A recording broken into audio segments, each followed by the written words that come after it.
So apparently, Islam is justifying paedophilia. Yes, ladies and gentlemen, I am now officially fuming.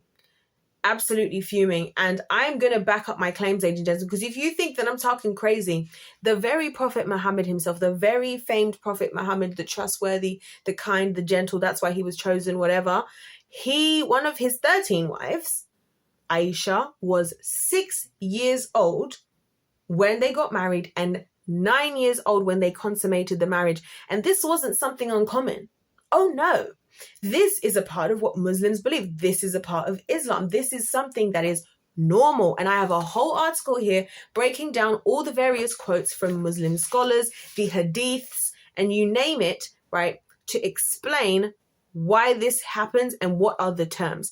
And it gets worse. I am absolutely fuming, guys. You guys know that I have a very soft heart, particularly for children, and I don't play games. I'm really sick and tired of this world with just taking advantage of the vulnerability and the ignorance and of children. And I'm just, anyway, let's just get straight into it. Let's get straight to this. So I'm reading an article that's on answeringislamblog.wordpress.com. I came across this from Shamau, who is a man who I came across courtesy of the YouTube algorithm, thanks to the YouTube algorithm, who was discussing with a Muslim person about this.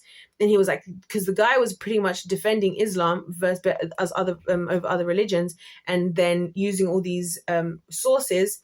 And some of these sources he was using, these are the same sources that are saying everything you're about to hear right now.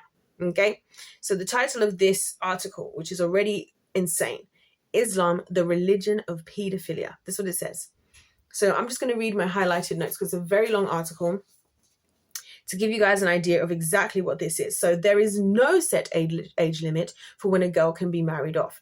Therefore, a Muslim man is permitted to marry girls that are much younger than 9 and is even allowed to perform sexual acts on such minors with the exception of vaginal penetration. Why are we even deciphering what's acceptable and not acceptable for anybody that young? Unless the child is able to handle it. What the hell does that mean? Unless the child is able to handle it. Guys, just stick with me, okay? Because we need to create a foundation. We need to go through all the different bits here where they have given all of these quotations from the Muslim scholars, from the hadiths. We've even got a quotation from the Prophet Muhammad's wife, the one who he married at 6. Yeah, she's got thrown in her opinion and 2 cents on this as well. She has her own hadiths, which, as we know now, are these extra words, these extra scriptures that the Muslim people believe in, that are not in the Quran, which again contradicts what some people said about the fact that there's one book in Islam. Clearly not.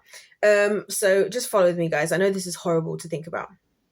However, once the premature girl has reached the age of 9, it doesn't matter whether she is physically capable of handling penetration, since her husband is allowed to go ahead and do so regardless.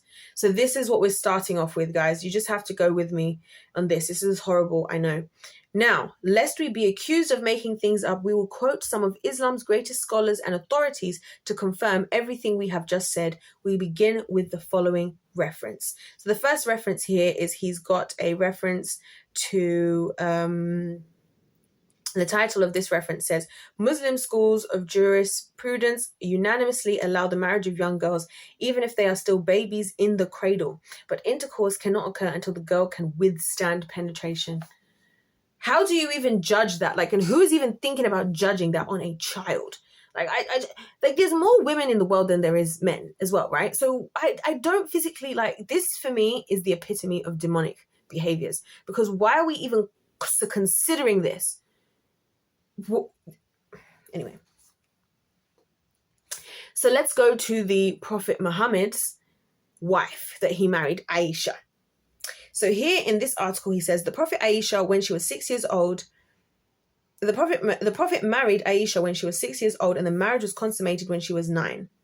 Right, this is narrated by Al-Bukhari 480 and Muslim 1422. So these are all these extra writings and stuff that I don't even know about, right? So I also found on here. So I've got here on islamqa.info, right? And this is let's read this. So, age of Aisha when she married Prophet Muhammad, right? The definition of age of Aisha may Allah be pleased with her. This is what they've written. When the Prophet, blessings and peace of Allah be upon him, did the marriage contract with her as being 6 years old, and the age when he consummated the marriage with her as being 9 years old, is not a matter of individual opinion on the part of the scholars, such that we could argue whether it is right or wrong. Rather, this is a historical narration which is proven by the evidence that confirms its soundness and the necessity of accepting it. That is for several reasons. So they're trying to abdicate having to correct whether this is right or wrong by saying that we're just telling you what happened, essentially. So here's the reasons. It was narrated by the individual concerned herself, namely Aisha. May Allah be pleased with her. And is not something that someone else said about her, or the description of a historian or a hadith scholar. There seems to be a lot of hadith scholars, by the way. Rather, it comes in the context of her speaking about herself, may Allah be pleased with her, when she said, so we're quoting her now, the Prophet, blessings and peace of Allah be upon him, married me when I was 6 years old. We came to Medina and stayed among Bunal Harith ibn Khazraj. I fell sick and lost my hair. Then I recovered and my hair grew down to my earlobes. My mother, Ruman, came to me when I was on a swing, and some of my friends were with me. She on a swing. So we were talking about proper kids here, right? Swing. She was on the swing, and some of her friends are with her.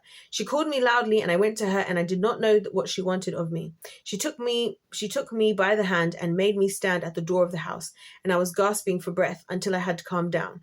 Then she took some water and wiped my face and head with it. Then she took me into the house.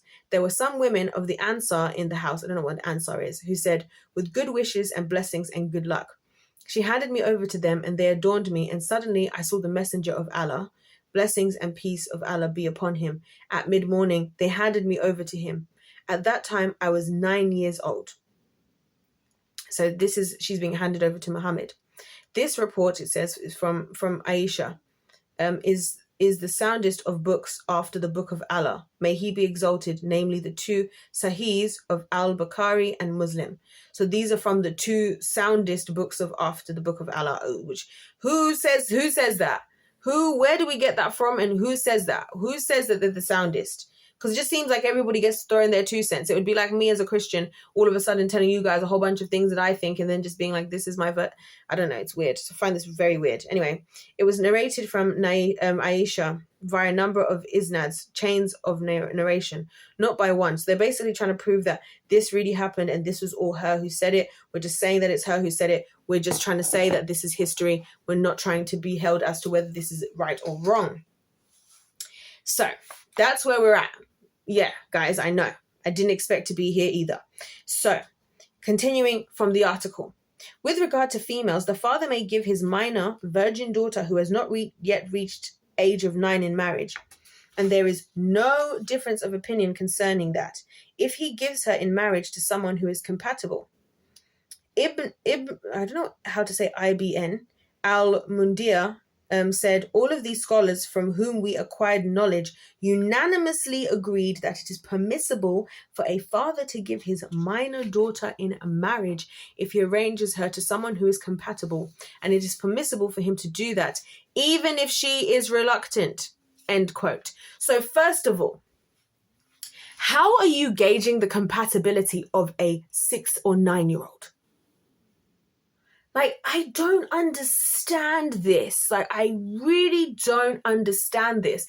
And I want to know, if you are a Muslim person, you need right now to acknowledge this and address this. Please address this, because this is insanity that I'm reading right now. If he arranges her to someone who's compatible, how are you dealing with the compatibility of a grown man and a child? Excuse me? And it's permissible to do that even if she is reluctant. And it gets worse, guys. You'll find out in a minute when we continue to go through that it's not even just if she's reluctant.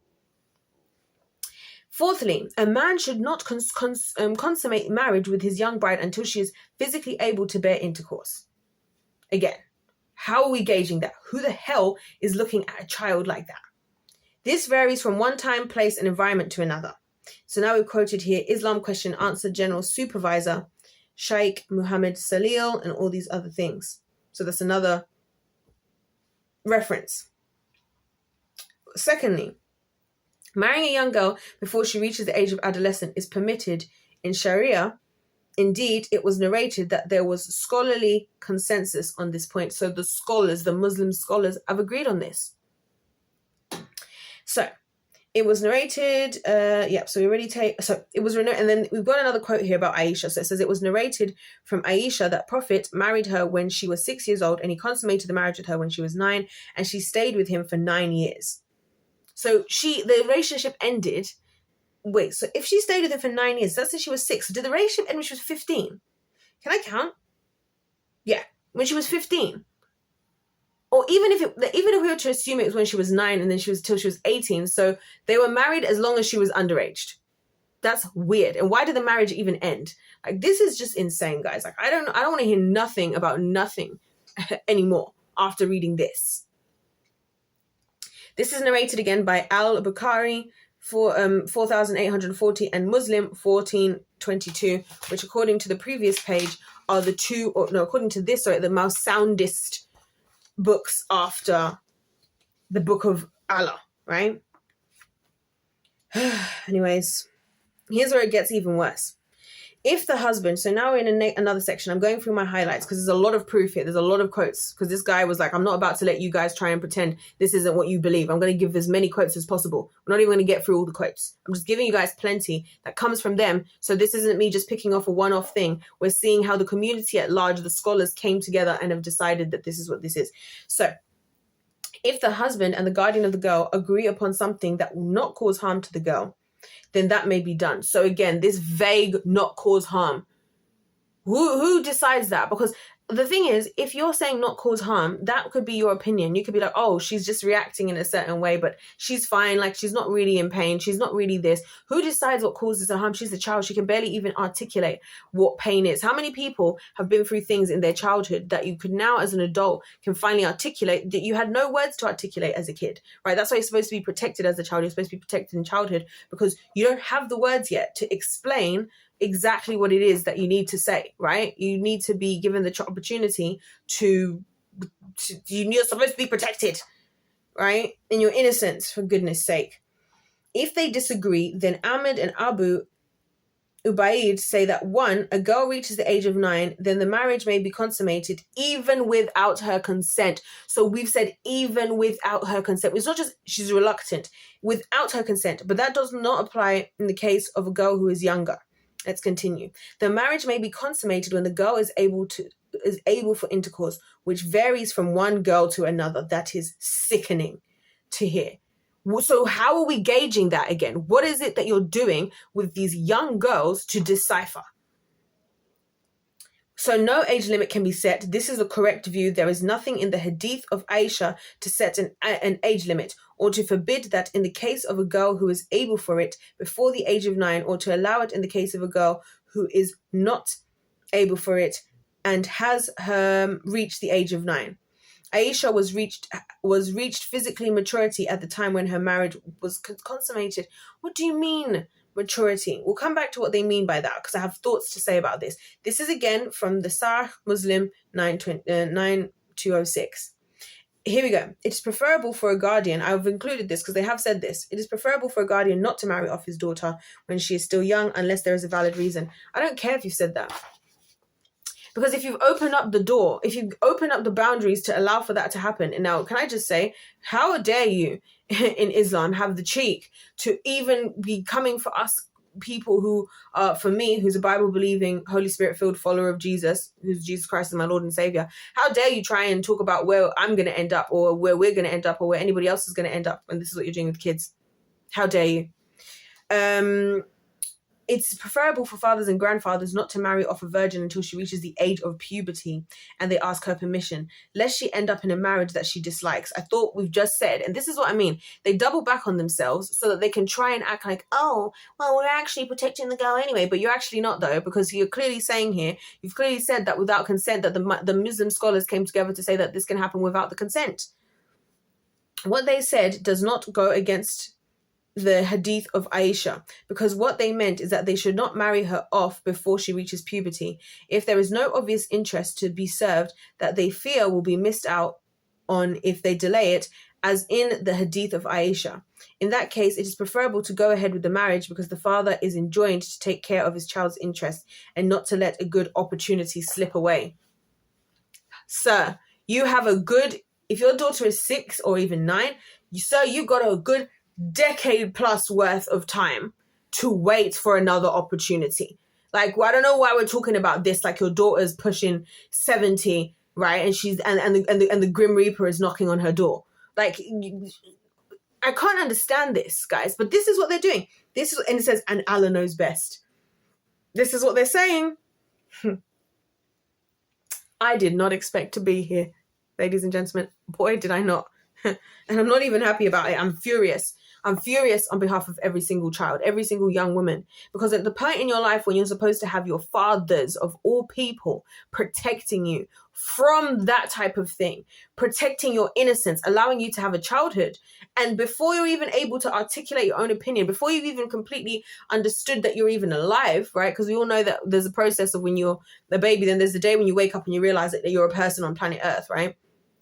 You're already having grown men assessing you and women assessing you for this. This is disgusting and this is demonic. This is completely demonic, right? Thank God I deciphered the difference between Allah and God of the Bible. Okay, continues. All the scholars from whom we acquired knowledge are unanimously agreed that it is permissible for a father to give his minor daughter in marriage, provided that he offer her in marriage to someone who is compatible, even if she objects and refuses.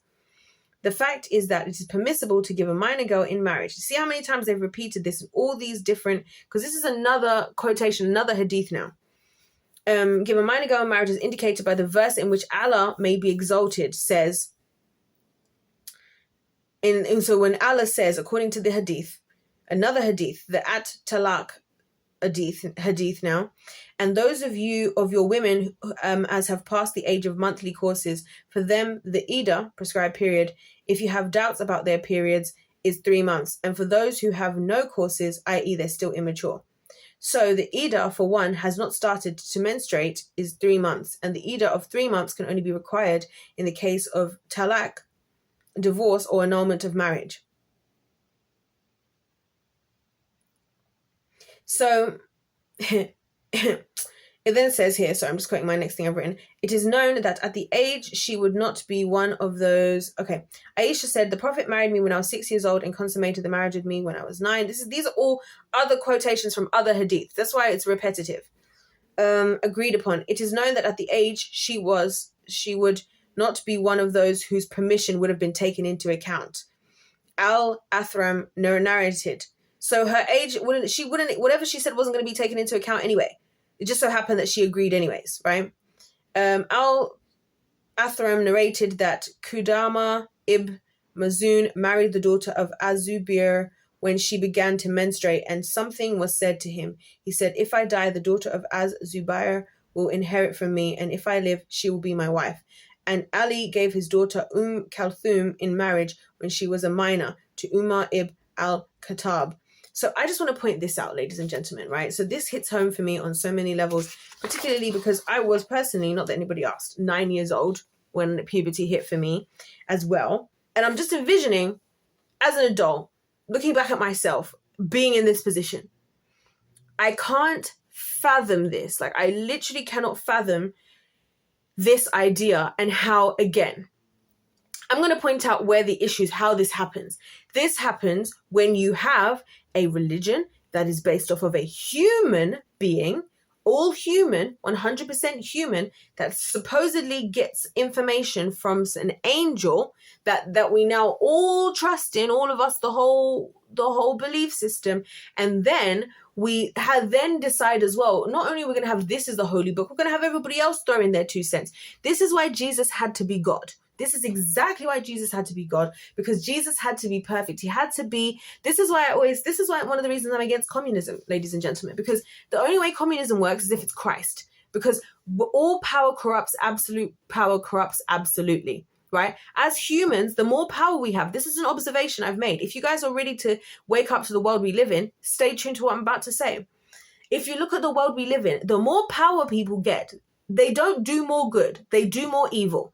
They do things that they can get away with. People as humans do what they can get away with. So when we're talking about all this stuff, we're not looking at it from a perspective of like, oh yeah, they got more power. So Prophet Muhammad, it's the same as cult leaders. This is giving cult leader behavior. Now I'm in power. Now I'm at the head. I'm just going to justify whatever I want to for my own selfish, fleshly desires. And that's why I don't believe in communism, because who on earth can we trust with that amount of power to not take advantage? Like, oh, now you've handed all your power over to me. Now I'm going to take advantage of that and just do whatever suits me. What's going to stop them? What is it about us humans? Think about it. Without God of the Bible, that actually makes us so...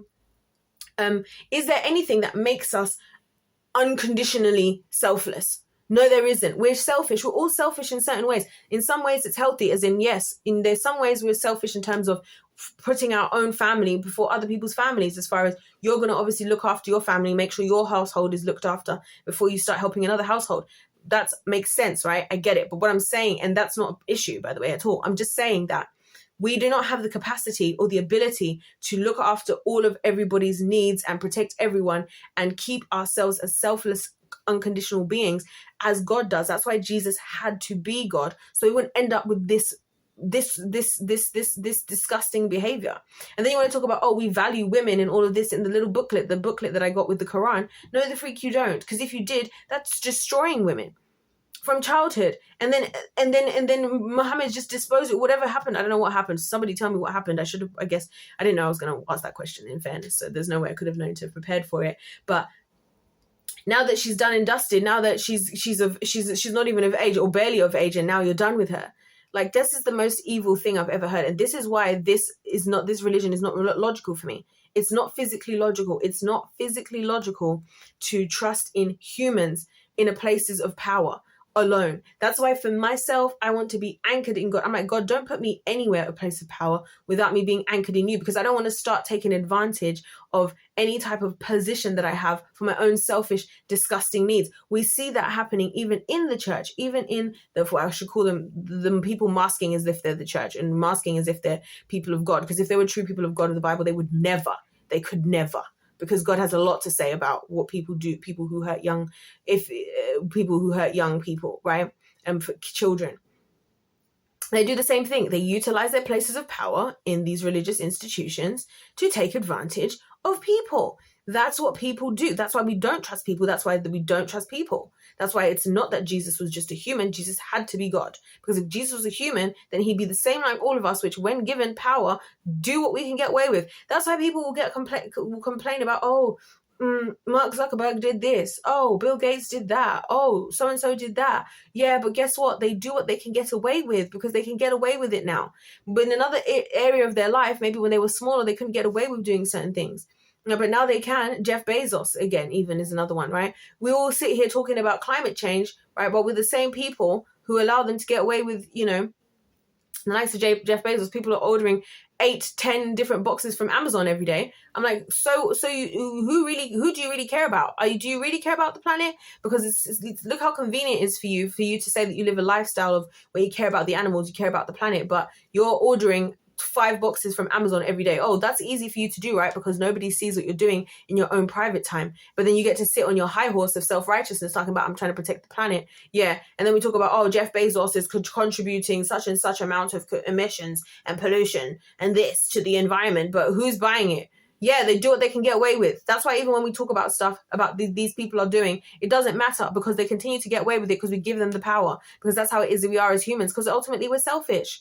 Ultimately as humans, we're gonna, and the more power we have, the more we're gonna try to get away with what we can get away with. It was like the same thing that happened with this JP Morgan guy on the Jeffrey Epstein client list, right? The guy from JP Morgan, I don't know if you guys saw this, he was doing similar behaviors like this. So one of the CEOs, I did a video about it. So go and check out the video, guys. Just check out the video, okay? The video is there. And he was literally emailing Jeffrey Epstein from Epstein Island, talking about, hey man, oh my gosh, it's so sad that I just wish I could hug you right now. It's nice being on your island. I'm enjoying myself here, by the way. Can't wait for you to come. And then he's ordering young girls and they order the young girls utilizing Disney names. They interchange their names with Disney names of Disney characters.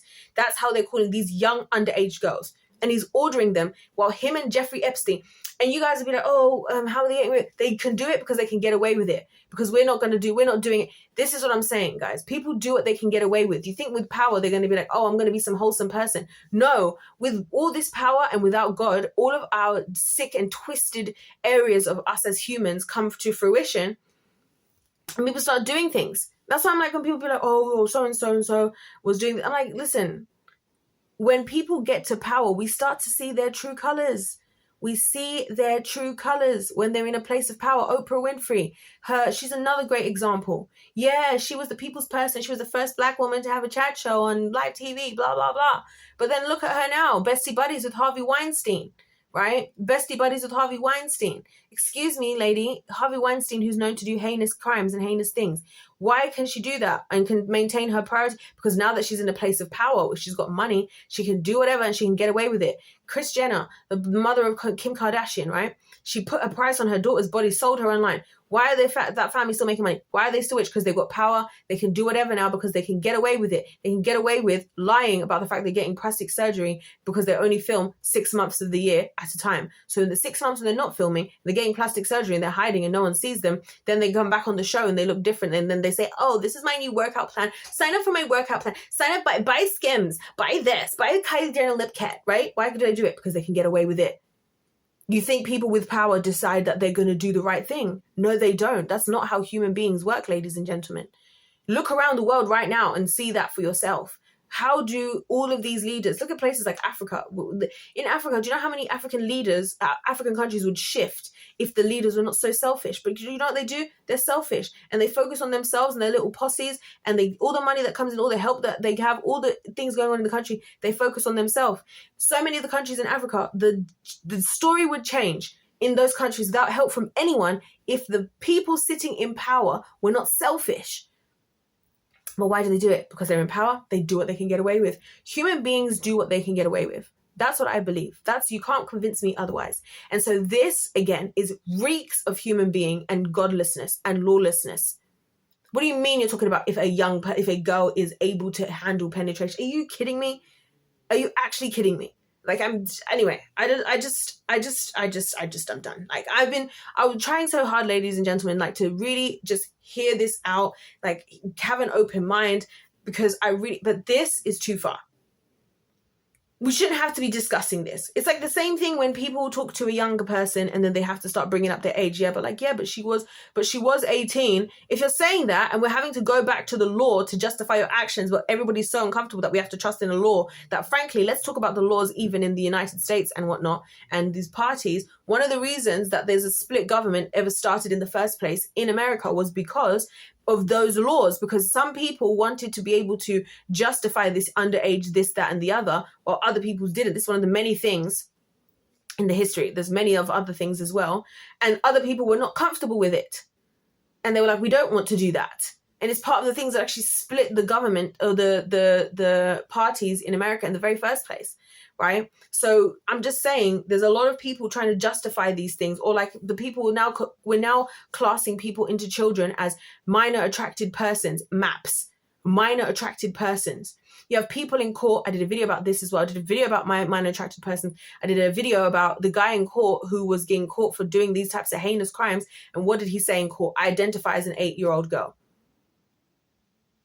Do you guys understand what I'm saying? People do what they can get away with. And the more we allow lawlessness and the less that we root ourselves in God of the Bible and in Jesus Christ as our Lord and Savior, the more this stuff is in existence in the world. This is what the scholars are agreeing to. This is what fathers are doing. That is the least fatherly thing I've heard in my damn life. Fatherhood to me sounds like you're the most protective over your daughter. You mean to tell me you're going to put her in this place with who know who, what, where, is going to be doing whatever with her? I can't even speak the words of how disgusting it is.